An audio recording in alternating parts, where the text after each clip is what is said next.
All right, guys, what's going on? And welcome back into, I guess, technically the first episode of Around the Hardwood, even though it's our second time recording. The first one, something happened, it went wrong, downloaded the file incorrectly. But so I guess this is technically our first episode. Welcome in. It is our new weekly show where we'll be getting a wider variety of basketball. We'll talk all the league, all the teams, all the players.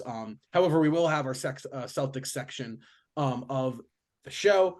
But guys, before I get started, I just want to say, if you're not following us on social media, do that right now. Follow us on our Instagram at Celtics Talk Weekly, our Twitter at Celtics_Weekly, and you can find everything down below in the description. Where are you guys at? What tier are the Lakers for you guys? Do they pose a threat in the West, or are they kind of a team where it's like they could go far, but they're not beating a team like Denver or Phoenix per se if they get that far?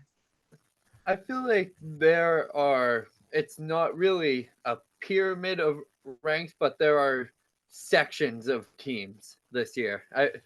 It's more, there are the top dogs, Celtics, Nuggets, Suns, powerhouse rosters that are built for a championship run this year and are just all around talented. Then there are teams that are well constructed, like the LA Clippers, the Golden State Warriors, LA Lakers, who are just a very veteran team and are another team just making a push. And then right under that is all these young teams coming into the league: Minnesota, Oklahoma City, Sacramento, who are knocking on the door of those teams. So it's really exciting, but I think that the Lakers are one of those teams that you can never count out LeBron, and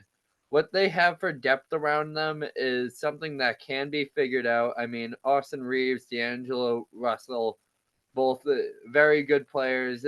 Their depth, everyone wanted to go to LA this offseason. They were able to acquire Christian Wood late in the offseason before the season started, which is a huge rotational piece that any team would love to have. So it's really going to come down to which team molds the best in time for a playoff run. Right. Because right now, as you like to say, Rob, is we can't measure a team before what's your rule? Game 25 games. 25, the 25 game rule. I think So that's when you can officially have like, okay, this is where I think it's going to happen. This is what I think is yeah, going to happen. yeah, but there's just so many teams this year that you don't know what could happen with them. I mean, Golden State could pull off upsets. The Lakers can pull off upsets. These are just a lot of teams that are on their last legs. We don't know how much longer those guys have in the league. I would say, most of their windows are, and I don't want to undermine them, but we probably have 3 to 4 years of good basketball left out of players like Curry, Durant, and LeBron. Right. So here's my problem with the Lakers. First of all, they have to be healthy. If they're healthy, I think they have as good as a shot as anyone not named the Denver Nuggets, the Minnesota Timberwolves, and the Phoenix Suns. I think they're in the tier right below them because that's when I think everything is just kind of the same out west. I like Sacramento. I do. It's just I don't think Sacramento can get past a team like Minnesota. I think the Lakers defense is suffocating, man. I think they play some really, really phenomenal defense, but I don't think LeBron James can put together a championship run anymore. And I think we saw it last year. He just the guy. I mean, it's no knock on him. I mean, the dude is just at a point of his career where it's like he can't be the best player on a championship team. Due to the fact that if you got to figure if you're winning the championship more times than not, especially with a team like the Lakers, who really are a defensive minded team, those series are going to go 6 or 7 games. So you figure, round one, you play 6 games against Memphis. Round two, you played 6 games against the Warriors. That's 12 straight games for LeBron James. He just was gassed by the end of it in Denver. And then Denver, the younger, more, ready to go team is just, I think they're going to hit a point where Lakers versus the Suns, Lakers versus the Warriors, Lakers versus the Clippers. I like the Lakers because they're equal age, and the Suns do have Devin Booker, which I do think that plays a big factor in what the Suns' success comes out of. But I just think when you see teams, the younger teams, when the Lakers see the T-Wolves and the Kings and the Nuggets, and even I think the Pelicans, right? The Pelicans, if Zion stays healthy, they could be entering that category now, where it's like, listen, man, you're 100 games into the season, right? Literally, you're 100 games in by the Western Conference Finals. His legs aren't going to be there, and with this constructed roster, I still think he's the second best player, arguably the first. So for the Lakers, I like them, but I don't think they're real contenders. I think they're more just like sneaky, how far can they get in the playoffs category type of team. I personally believe in the West. The Denver Nuggets, they're just up here. Like even the entire league, okay? Even the Celtics, who are highly touted as one of the better teams, if not the best team, even with Jamal Murray being out, they were touted the best team. But I believe the Denver Nuggets are even above us because you just look at how Denver plays. They don't care about playing in transition. They really don't. And why? Because they have the best half-court offense in the entire league. And we kind of mentioned it earlier with the playoffs, where when you get into that playoff setting, the half-court is going to matter a lot more. And Denver, they have one of the most unbeatable two-man games in the game we've seen in 10 years. I mean, I shouldn't say 10 years because we saw Kevin Durant, Steph Curry, Klay Thompson all on the same team with Draymond Green.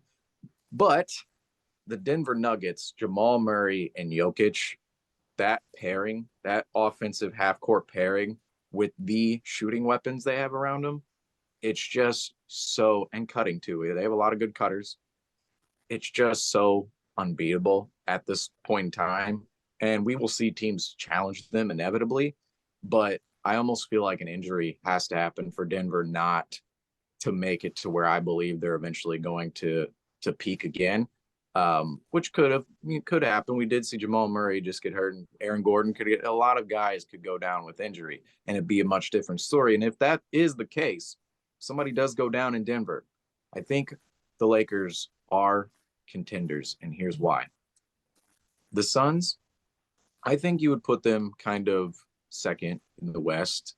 Well, I don't sleep on Minnesota. A little bit of disrespect to Minnesota. Yeah, don't sleep on Minnesota. So Minnesota, and Oklahoma City. Oklahoma City is a little too young, I would say at this point. A little too young. There's year or two out.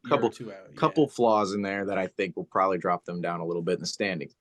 But the Suns and the Timberwolves, I'd put right there. The Suns offensively, they haven't had Beal yet. Minnesota defensively has been great. I think Minnesota, there's some flaws offensively there that aren't being talked about entirely yet, but we'll see as that goes on. But then I would definitely have the Lakers right there. They have LeBron. They have Anthony Davis. Now, when you have those two players, you're always going to have a chance. Particularly with Anthony Davis, we'd like to see him play harder, more consistently. And LeBron, I don't even need to say anything about LeBron. I mean, come on, 31, 11, and 8, 31, 8, and 11 last night. Just ridiculous. It's just what he does. I mean, you look at, there's not an NBA player, there's not a basketball player that compares to him. It's not even, I'm not calling him the greatest player of all time, but like, look how Jordan played, look how LeBron played. It's not even the same. Nobody plays like LeBron. It's just at a higher level. But the Lakers, they have LeBron and AD. Outside of them, their roster, I would say, is probably the most equipped it's been in the last couple of years to go on a run. We have not even seen Gabe Vincent with them yet. For what? Couple quarters, I don't even remember if he played a game or not. He played opening night. I know that. Yeah, he might have gotten injured. He might have been injured that night. I mean, he literally played like 2 or 3 games. I mean, we're talking quarters, like barely even games, quarters he played for them. And I want to see him return into the lineup because with him, if you take him out of the lineup, there's no other ball handler but D'Angelo Russell and Max Christie. And then it's like, all right, well, what are we doing here? And I know LeBron runs point a lot too, but there's just not another ball handling presence there. So I do believe this roster, you look at players like Max Christie, Tarian Prince, Cam Reddish, Rui Hachimura, D'Lo Jared is super Vanderbilt. super. You could super even look mobile. at two guys I believe have tremendous trade value. I'm not sure if they would actually consider these guys, but they do have tremendous trade value, likely. D'Angelo Russell, right. Austin Reeves, 100%. both of those guys. Austin Reeves has been like, oh, he's the third star, he's third, whatever. No, he's not. He's not. I'm sorry. Austin Reeves He's is a Peyton very Pritchard good. with opportunity. I mean, I would say he's better than that because he's bigger than Pritchard. Right. Yeah, he's just bigger than Pritchard. But for real, it's not as if he is this crazy star. He does have some ability off the dribble and can make shots, but he's not going to go out there and be, all right, Austin Reeves ISO. We feel completely comfortable with that. I think in his career, he's going to end up being more like a Kentavious Caldwell Pope type of player. I agree. Bruce Brown in that category. Right. He's not going to be your third star, but he's going to be a very, very good complementary starter or role player. And that's what he is with the Lakers right now. He's not a third star. But I do think the Lakers roster, I think it'll look a little bit different as the season progresses, because if they do slot into that 4th, 5th, 6th seed category, I think there is going to be some pressure with LeBron getting to the age in which he's getting to, almost in his 40s now. There's going to be some pressure to, sort of change this roster, flip around the roster at the deadline, but especially with some of the pieces that you could move off the bench who aren't even playing right now. And I know there's not a ton of value. Christian Wood, too, is another guy. Jackson Hayes, those are guys I didn't even mention within that conversation. But I think the Lakers have a lot of leeway to compete in the Western Conference, especially with the landscape out there, because I think, too, a lot of teams around them have put themselves in positions where the Lakers can develop and potentially add on at the deadline. Whereas Minnesota, Denver, Phoenix, they've gone all in with all of their assets for players like Rudy Gobert, Kevin Durant. Denver, of course, is just paying a bunch of dudes. Under those circumstances, I think the Lakers certainly have a chance. Who do they go for? If you're not following us on social media, everything's in the link down below. We're on the road to 1K on YouTube. Subscribe, guys. We're really grinding hard. We're on the road to 10K on Instagram. I'm Rob, my boy Ian, Seamus, Franco, guys, from all of us over here at Celtics Talk Weekly. We say thank you so much for all the support, and we'll see you guys next time. Peace.